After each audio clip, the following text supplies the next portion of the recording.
So, you're coming to the end of your fast.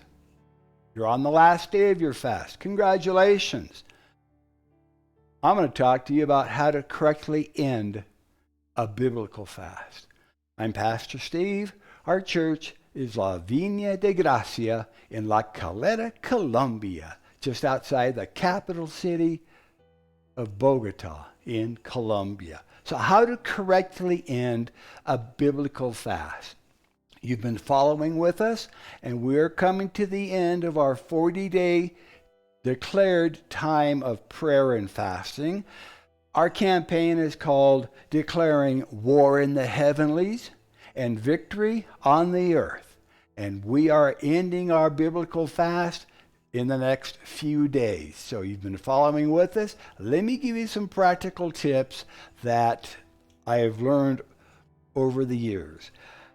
It doesn't matter if you did a 3-day fast or a 7-day fast or a 14 or a 21-day fast, or even if you did a 40-day fast. Now is the time to end the fast and to rejoice and to celebrate. Now that you've done this, start watching the blessings and rewards and answers to your prayers to start overtaking you and those that you have been praying and fasting for. Fasting is a marathon, not a sprint. But isn't it amazing how quickly the time has gone by? So if you've been on a full fast, let's talk about how to physically end a fast. On a full fast, which is everything except for liquids, there are some things to remember as you begin to reintroduce foods into your system. This period of readjustment will vary from person to person, and it will depend upon the length of your fast, but you should expect to take it easy on solid foods for at least several days and even up to a week or so. The longer your fast has been, the longer you should wait to come back into a full solid food regimen. This period of the first few days of your fast will have resulted in the most rapid part of your weight loss as your body eliminates excess water and bulk materials. You have probably lost between half to 3/4 of a pound per day while on your fast. So a 14-day fast normally results in weight loss between 10 and 14 pounds, and a 21-day fast may have resulted in a weight loss of 15 to 20 pounds. And there are very few of us that could not afford to lose 15 to 20 pounds, if we're being honest. You should expect to gain back between 5 and 10 pounds over the next week or so, maybe next 2 weeks, and by carefully monitoring your caloric intake, you can maintain a healthy body weight once again. Your stomach has been slowly shrinking, and by the end of your fast, the stomach's capacity is not as large as it was before you started. You might be surprised to find that it does not take a lot of food to fill it up. In fact, you might find that your pre-fast grazing habits and emotional feeding no longer exists. So why reintroduce bad habits now that you've completed your fast?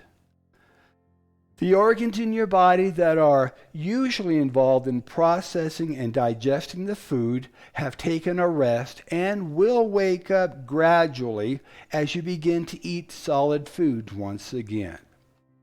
So when you break your fast, be careful with how much you eat, what you eat, and how you eat it.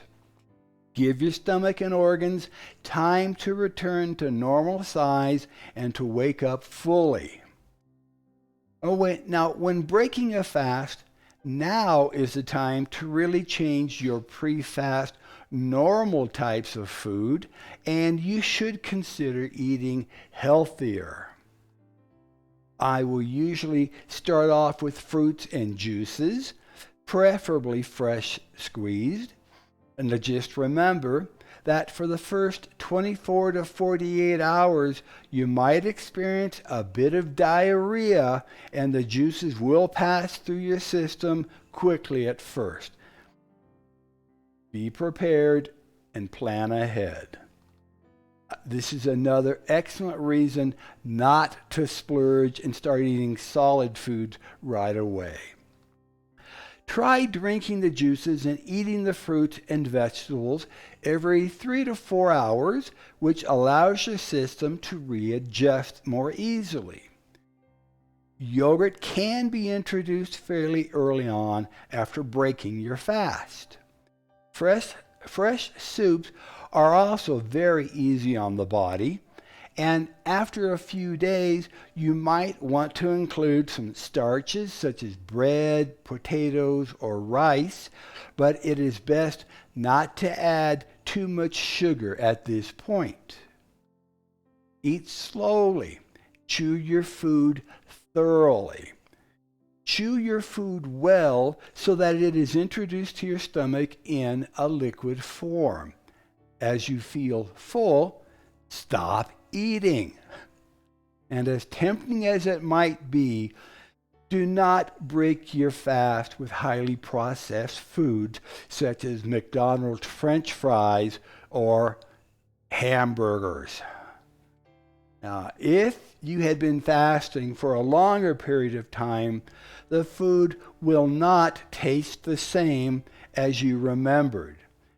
And after all the hard work and efforts, why toss it aside with junk food? So, how can you win your fast spiritually? Well, even though you can rest physically, now is not the time to rest spiritually. Let me say that again. This is an important point. Even though you can rest physically, now is not the time to rest spiritually. Now, here's what I mean by that. Your enemy, the devil, may try to tempt you or to attack you as you begin to walk in the blessings that are following after you. Not only are they following after you, they are overtaking you. James chapter 4, 7 and 8 instructs us to submit yourselves therefore to God. Resist the devil and he will flee from you. Draw nigh to God and God will draw nigh to you. Even Jesus, after his 40 days of fasting and prayer time in the wilderness, he was tempted by Satan. And you can read that in Matthew chapter 4, Mark chapter 1, and Luke chapter 10. In other words, you should expect to be tested in your faith and resolve. 1 Peter chapter 5, verses 8 and 9 tells us that Satan is like a roaring lion, seeking whom he may devour. But remember, Satan is only like a roaring lion, and in reality has lost power over your life as a result of your fast. Throughout your fast, you have been consecrating your life and focusing on the things of Jesus. And your spiritual ears have become more alert and sensitive to hearing and responding to the voice of the Holy Spirit. Now you are alerted to even the smallest of sins and disobedience in your life that will grieve the Lord and that will try to keep you away from his presence. Satan will try to convince you that Now you're spiritually mature. You have arrived. That it would be okay for you to go back to those areas of disobedience and sin. It would be a very subtle attack and will not even seem like it's happening. But be alert. Be disciplined and be intentional in your pursuit of the Lord. Now, as you have now finished your time of fasting, this would be an excellent time to give a celebration offering to the Lord. This offering should be something that is of importance to you, and can be a financial offering or a time offering or even an offering of service and dedication to Jesus. Congratulations once again. You have run the race to win, and you can expect your prayers to be answered fully, completely, and publicly. Be sure to continue in your consecration and dedication. Do not let go of the spiritual momentum that you now have. Be sure to continue in prayer daily as you seek the Lord in all areas of your life, and consider making fasting a part of your spiritual consecration. Even if you decide to fast for 3 days every month, make it a declared time of fasting and prayer, and make it a matter of spiritual importance. May the Lord continue to bless you, to protect you, to prosper you as you continue to follow hard after Him. I am Pastor Steve, and we'll see you next time. God bless you.